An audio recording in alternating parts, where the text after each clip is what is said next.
দেখিয়েছিলাম ভুয়ো পাসপোর্ট চক্রের অন্যতম ইন্দুভূষণ গ্রেফতার। সেই ইন্দুভূষণের চাঞ্চল্যকর তথ্য, এই ইন্দুভূষণ ভুয়ো পাসপোর্ট তৈরিতে কোটি কোটি টাকার লেনদেন।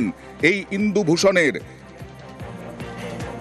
ভুয়ো পাসপোর্ট মামলায় ধৃত ইন্দুভূষণের হাত ধরেই 2.5 কোটির লেনদেন। কিভাবে, কথা বলবো প্রতিনিধি অমিতের সঙ্গে। অমিত, এখনো পর্যন্ত তদন্তকারী আধিকারিকদের হাতে যে তথ্য উঠে এসছে, ইন্দুভূষণের হাত ধরেই প্রায় 2.5 কোটি টাকার লেনদেন হয়েছে। কারণ এই ইন্দুভূষণকে গ্রেপ্তার যখন করা হয় তখন এটির সামনে আসে ইন্দুভূষণ প্রায় 350 বাংলাদেশি নাগরিকের হয়ে পাসপোর্টের আবেদন করেছিলেন এবং এই পাসপোর্ট আবেদন করার ক্ষেত্রে কারো থেকে 1 লাখ টাকা, কারো থেকে 1.5 লক্ষ টাকা করে তিনি নিতেন। সেক্ষেত্রে এখনো পর্যন্ত প্রায় 2.5 কোটি টাকার লেনদেনের তথ্য উঠে আসছে। এছাড়া চাকদাতে যেহেতু তার বাড়ি, চাকদার একটি সাইবার ক্যাফের সন্ধান পাওয়া যাচ্ছে, যে ক্যাফেতে বসে প্রায় 350 পাসপোর্টের আবেদন করেছে ইন্দুভূষণ এবং ক্যাফের যিনি মালিক রয়েছেন তাকে অ্যাকাউন্টের মাধ্যমে ক্যাফের মালিকের অ্যাকাউন্টে পাঠিয়েছিলেন 1,15,000 টাকা এবং বেশ কিছু টাকা নগদও দিয়েছিলেন। সব মিলিয়ে এই মামলায় আজাদ মল্লিকের সঙ্গে ইন্দুভূষণের সরাসরি সূত্র এখন আস্তে আস্তে তদন্তকারীদের সামনে আসছে, এমনটা কিন্তু ইডি সূত্রে দাবি করা হচ্ছে। বেশ, গতকাল দেখিয়েছিলাম রাতে খাবার না পেয়ে পূর্ব মেদিনীপুরের রামনগরে একদল দুষ্কৃতী তাণ্ডব চালায়। সেই তাণ্ডবে এক দুষ্কৃতী জালে, এক দুষ্কৃতীকে গ্রেফতার করলো পুলিশ। রামনগরের ঘটনা, গতকাল সিসি ক্যামেরার ছবি আমরা দেখিয়েছিলাম। সেই সিসি ক্যামেরায় দেখা গেছে স্পষ্ট যে কিভাবে হামলা চালিয়েছে দুষ্কৃতীরা, কিভাবে তাণ্ডব চালিয়েছে দুষ্কৃতীরা। রাতে খাবার না পেয়ে ভোরে হামলা, হোটেল মালিক কর্মীদের মারধর দুষ্কৃতীদের। হামলার অভিযোগে ধৃত রাহুল মোহাম্মদ।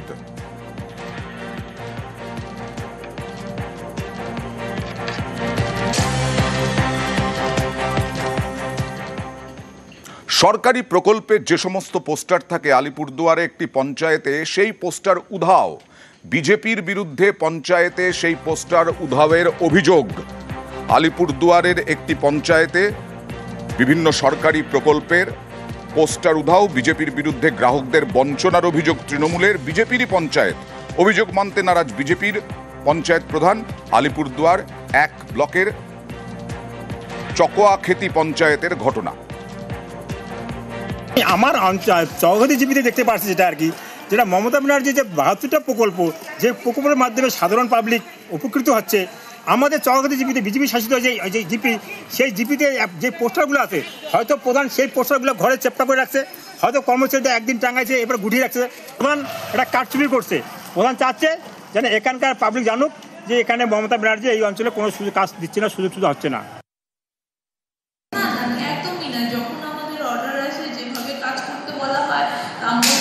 আমরা সেরকমই কাজ করে যাচ্ছি। এই যে পোস্টারগুলো গুছিয়ে রাখা, এটা একেবারে ভুল। এসআইআর আবহে সিএএ নিয়ে আবার রাজনীতি গরম। উৎসবের পর সুকান্ত মজুমদার জানালেন রাজ্যে প্রচুর বিজেপি ক্যাম্প করবে সিএএ নিয়ে। তৃণমূলকেও আহ্বান জানালেন ক্যাম্প করতে। আর এই নিয়ে তৃণমূলের পাল্টা তোপ।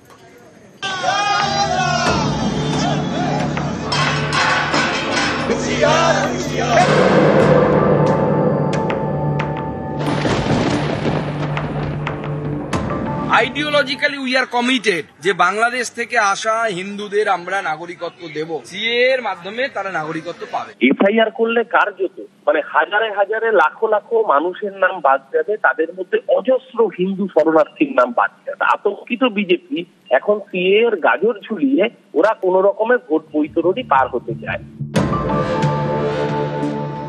কমাস পরেই রাজ্যে বিধানসভা নির্বাচন, তার আগে চর্চায় এসআইআর।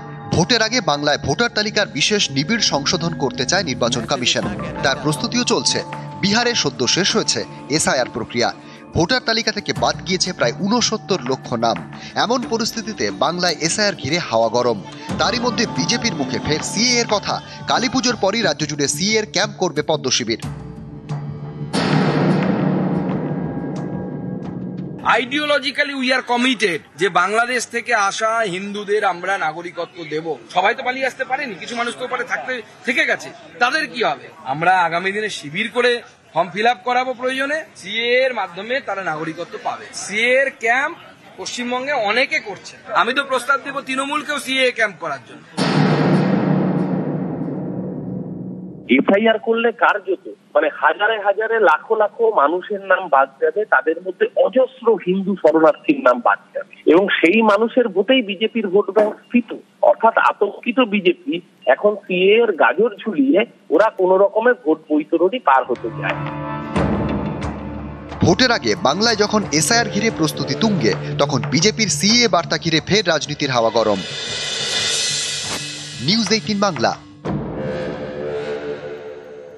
এসআইআর নিয়ে বিজেপি তৃণমূল তুঙ্গে তরজা। গতকাল চ্যালেঞ্জ জানিয়েছিলেন কল্যাণ বন্দ্যোপাধ্যায়। আজকে কল্যাণের শহর শ্রীরামপুরে গেলেন সুকান্ত মজুমদার, বাইক র্যালি করলেন। কাল কল্যাণ বন্দ্যোপাধ্যায়ের চ্যালেঞ্জ সুকান্তকে, আজ কল্যাণের লোকসভা এলাকায় সুকান্তর মিছিল। আর মিছিল শেষে তৃণমূলকে ফের হুঁশিয়ারি সুকান্তর, ঝান্ডা ও ডান্ডার বাণী বিজেপি সাংসদের গলায়। সুকান্ত মজুমদার বেকার লোক, কটাক্ষ কল্যাণ বন্দ্যোপাধ্যায়।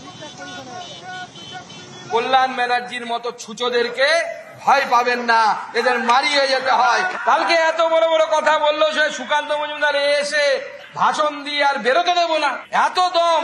কল্যাণ কল্যাণ ডাক পারি, কল্যাণ গেল কার বাড়ি? আই কল্যাণ দেখে যা বিজেপির ক্ষমতা। কি হলো আপনার? ফুস। আমার কর্মীরা আজকে ঝান্ডাও এনেছে, তার সাথে ডান্ডাও এনেছে। ভোট কি আর দিয়ে গেলাম, এই ঝান্ডা আর ডান্ডার বাণী তৃণমূলকে শোনাতে হবে। পুলিশ যদি নিরপেক্ষ হয়ে যায় 15 মিনিট লাগবে না, পশ্চিমবঙ্গের সব তৃণমূল কংগ্রেস কার্যালয় বন্ধ হয়ে যাবে। তাহলে কল্যাণ দা এরপরে যদি খেলতে ডাকে, আমি শ্রীরামপুরের কর্মীদেরকে বলে দিচ্ছি ভালো করে খেলবে। আমি তো ওর মতো বেকার লোক নই যে যখন তখন যেখানে সেখানে ঘুরে বেড়াবো, খ্যাপাসিয়ানের মতো ঘুরে বেড়াচ্ছি। আমি আবার বলছি, এসআইআর থেকে নাম কেটে দিয়ে ও সিআইএসএফ সিআরপিএফ নিয়ে এসে শ্রীরামপুর পার্লামেন্টে একটা মানুষকে গুলি করে মারুক, সুকান্ত মজুমদারকে বাড়ি ফিরে যেতে দেব না। ওর বাবা নরেন্দ্র মোদী পারবে না ওকে বাড়ি ফিরে নিয়ে যেতে। হঠাৎ করে চলে গেছে, তুই নোটিশ দিয়ে দিতে পারছিস, আমিও চলে যেতাম, দেখতাম ওকে। ও তো সেই হিম্মত হয়নি। ছুঁচো মেরে হাত গন্ধ করবো কেন আজকে? সুকান্ত তুই আয়, ডান্ডা দিয়ে মারবি আয়, আমি তোকে ডান্ডা কোথায় পড়তে হয় দেখিয়ে দেবো। মোদী যতদিন আছে ততদিন এগুলো রয়েছে। মোদী না থাকলে কুকুর বিড়ালে সুকান্তদের টেনে নিয়ে তুলে চলে যাবে। বিএলও নিয়োগ নিয়ে 4000 বিএলও নিয়োগে অভিযোগ জমা পড়েছে। সেই অভিযোগ জানতে চেয়েছেন সিইও এবং জেলা শাসকদের কাছে জানতে চাওয়া হয়েছে বিএলও নিয়োগ নিয়ে কি কি অভিযোগ রয়েছে। কথা বলবো প্রতিনিধি সোমরাজের সঙ্গে। সোমরাজ, 4000-এরও বেশি বিএলও নিয়োগ নিয়ে অভিযোগ কেন? দেখো, মূলত বিজেপি এবং সিপিআইএম এর তরফে অভিযোগ জানানো হয় নির্বাচন কমিশনের কাছে।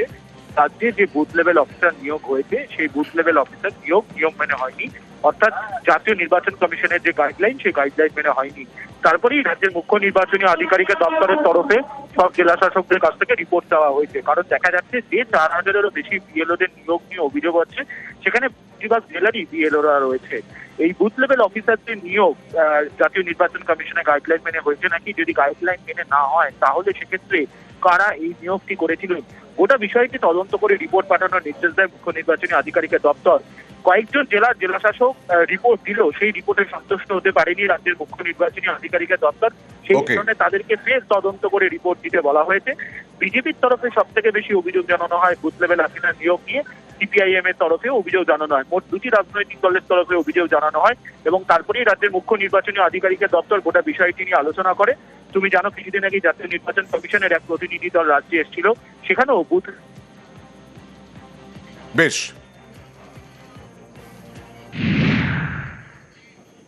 জাল বার্থ সার্টিফিকেট, ডেথ সার্টিফিকেটের কারবার। খড়িবাড়ি গ্রামীণ হাসপাতালে ডেটা এন্ট্রি অপারেটর, তিনি অভিযুক্ত।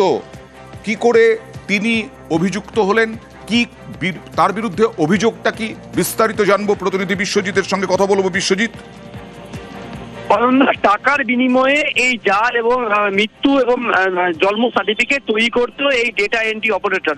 মূলত গত কয়েক মাস ধরে মূলত তুমি জানো যে রাজ্য সরকারের পক্ষ থেকে একবারে অনলাইনে এই মৃত্যু এবং জন্ম সার্টিফিকেট তৈরি করা হয় এবং তার জন্য একটি পোর্টালও রয়েছে। কিন্তু দেখা যাচ্ছে যে সেই পোর্টালে যে ওটিপি তা কিন্তু পাচ্ছিল না আধিকারিকরা, এবং গোটা ঘটনা যখন সামনে আসে পুরোপুরি তদন্তভার নেন অতিরিক্ত মুখ্য স্বাস্থ্য আধিকারিক এবং গোটা ঘটনায় তদন্ত সাপেক্ষে উঠে আসে যে ডেটা এন্ট্রি অপারেটর পুরো ঘটনাটি নিজের মধ্যে থেকে কিন্তু এই কাজ করছে। এবং যেটা দেখা গিয়েছে যে এই গত 3 মাসে 170 জনের জন্ম মৃত্যু হয়েছে ব্লকে, সেখানে 1000-এর বেশি সার্টিফিকেট কিন্তু তৈরি হয়েছে। এবং এই যে পুরো তথ্য উঠে আসার পর তারপরেই কিন্তু সেই ডেটা এন্ট্রি অপারেটরের বিরুদ্ধে লিখিত অভিযোগ দায়ের করে ব্লক স্বাস্থ্য আধিকারিক এবং তাকে কাজ থেকে অব্যাহতি দেওয়া হয়। পরবর্তীকালে তদন্ত হচ্ছে, তবে শুধুমাত্র কি এই ডেটা এন্ট্রি অপারেটর না, এর সঙ্গে আরো কারা যুক্ত সেটাও কিন্তু তদন্ত চলছে। দেখা যাক বিএমও কি বলছেন। বিএমওইচ সেই ব্যাপারটা সিএমএইচ স্যারের মাধ্যমে স্বাস্থ্য ভবনেও পাঠানো হয় এবং একটা চিঠি কালকে আমাকে ডেপুটি সিএমএইচ টুর মাধ্যমে কাছে এসছে যে ডাটা এন্ট্রি অপারেটর ছিলেন ডেট অ্যান্ড বার্থের, তার কাছে এফআইআর লজ করেন, এফআইআর লজও করা হয়েছে। তাকে কি কাজ থেকে এখন শুরু, যে সময় ইনকোয়ারি শুরু হয় সেই সময় তাকে কাজ বসিয়ে রাখা আছে। চাকরি পেয়েও চাকরি গেল 2 জন শিক্ষকের। ভুয়ো নথি দিয়ে চাকরি পাওয়ার অভিযোগ। ভুয়ো নথি দিয়ে চাকরি পাওয়ার অভিযোগে চাকরি গেল 2 জন শিক্ষকের। উচ্চ প্রাথমিকে চাকরি পেতে ভুয়ো নথি, ইউজিসি স্বীকৃত বিশ্ববিদ্যালয়ের ডিগ্রির দাবি, চাকরি প্রার্থীর দেওয়া নথি ভুয়ো জানায় ইউজিসি। 2 জনকে চাকরি বাতিলের চিঠি এসএসসির।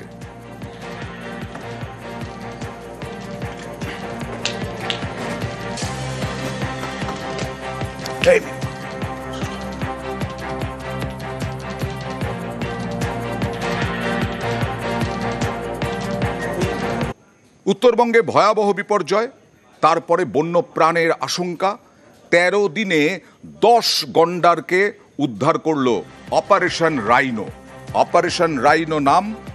13 দিনে 10টি গন্ডারকে উদ্ধার করা হয়েছে এবং এই অপারেশন রাইনো সফল হয়েছে বলেই দাবি জলদাপাড়া জাতীয় উদ্যান কর্তৃপক্ষ।